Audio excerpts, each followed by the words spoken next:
There are some wonderful young entrepreneurs doing some amazing things. Let's hear from them. Hi, my name is Deji Olatunde. I am a professional photographer. I run a photography company called Fotolighthouse. Before going into photography, I worked as a management consultant for 7 years. The last 4 years was with Accenture, where I left as a senior consultant in the strategy service line. I always knew I loved taking pictures, but I wasn't sure the extent. It was until I got a camera as a birthday gift in 2007. Yeah, and I went with my camera everywhere. I took pictures of people, and they loved my work. You know, it got to a point where people started offering to pay me money to take pictures, you know, of them at their events or to do portraits and all that. But I had a very good paying job then, so I was like, no, I'm not doing that. But you know, there was a month because I wasn't available. I calculated how much I was supposed to have earned if I had taken on those jobs, and it was more than my salary.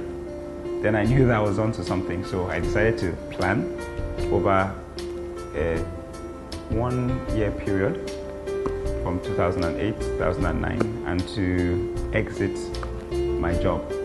So I did some training with the New York Institute of Photography. I enrolled. So I read all the materials, but I did not finish. It was until I think 2011 or so that I finished it, you know. And I bought equipment.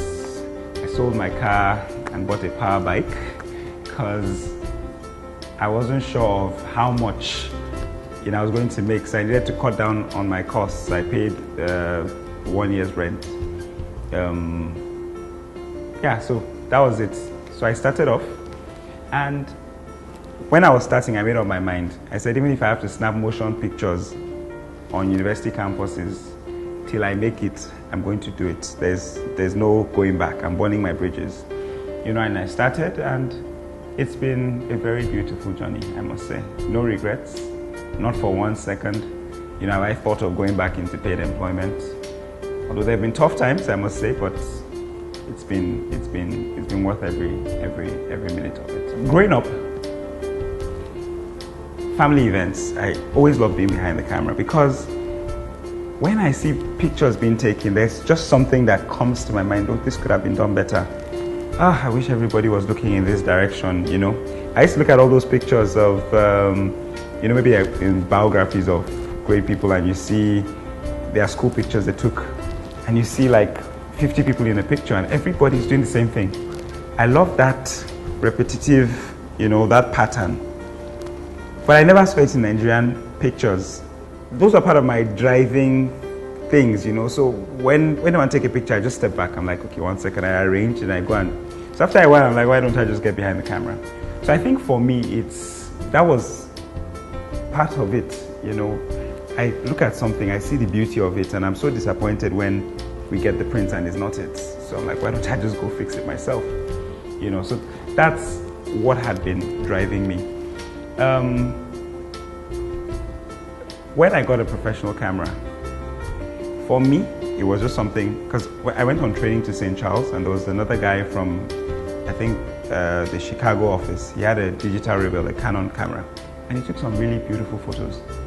And I just made up my mind. I said, I'm going to get a digital camera, the digital Rebel, an XTI. I did not actualize that dream until 2 years after. And the sad and annoying thing, because it was a digital Rebel, I got a digital Rebel XTI, which was actually being phased out, you know, at the time I got it. But I started shooting with it, and, you know, I just saw what I was capable of doing. But when I handled the camera, I also realized that it's not just about picking up a camera and snap it. Today I'll snap a picture, it comes out blue. Tomorrow it'll come out red.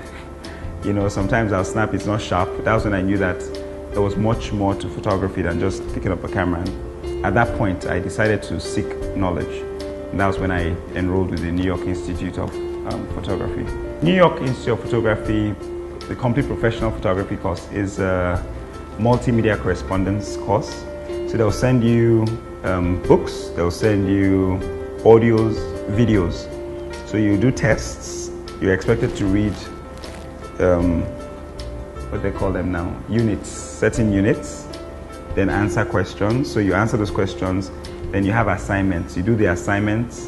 Before we used to mail them, but with the advent of technology, you upload them, to the site. So you have an instructor who is attached to you. He would review your work and record his feedback and send back to you. So it's expected that you listen and incorporate that into your work. So that's how we did for, I think, 19 units. And when we're done, we got the certificate. And for those people who have discovered what their passion or what their talent is, the fear of the unknown is like the greatest thing that holds people back. And if this is your calling, if you have identified this as your calling, whatever it may be, not just photography, it might be video, it might be singing, it might be, that is what you've been called to do on earth. That is your portion on earth, and that is the tool that has been handed over to you to prosper. And so if you understand that, you would not be afraid. Try and start off while there's still a safe ground with your paid employment. And when you see that you've built traction, then you can move. I won't advise anybody just, I think I know how to sing and just go and quit. No. If you've started having gigs, parties, you're being invited for this event and that event, and you're earning money, and it now gets to that point where your day job is now a hindrance to moving on to the next level, then it's time. You can plan and you can quit. And there's something else I read. It says, unless a grain of wheat, it falls to the ground and dies, it abides alone. But when it goes through that process, that death process, it grows through different stages till it becomes fruitful. And at that point where it becomes fruitful, it will be difficult to remember that it was just a grain that became that fruitful. And from what it will produce, others will take and go and plant and to replicate. So we need to see ourselves as that. And that dying process is what most people are afraid of. People have built a certain level of, a lifestyle at certain levels. When you go into business, you might have to cut down on all the fancy stuff you do. Like I sold my car and I was driving a power bike. People just thought this guy is crazy. Many people thought it was, but I knew what I was doing. It was a cost saving, method for me.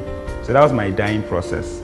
But after a while, I was earning enough money to buy a car, a better one than what I was driving before. So that death process had to happen, and from the soil, the only way, was up. For me, it's not about winning awards. It's really about doing what I do. I just think it's more of that service. That's what it is for me. That's more what it's about for me. They say big companies run the world, but startups change the world. We need more startups to help to change Africa. But there's no success without sacrifice. There's no get-rich-quick schemes. This path is going to test you. It's going to challenge you. And at times, it's even going to hurt you. Dream big, believe big, but most of all, be flexible. Don't do it for the money. Do it for love. The dark days, the setbacks, even the failures are all part of the journey, all part of the opportunity to grow and get better. So let's go and impact the world. And remember, live life to the fullest.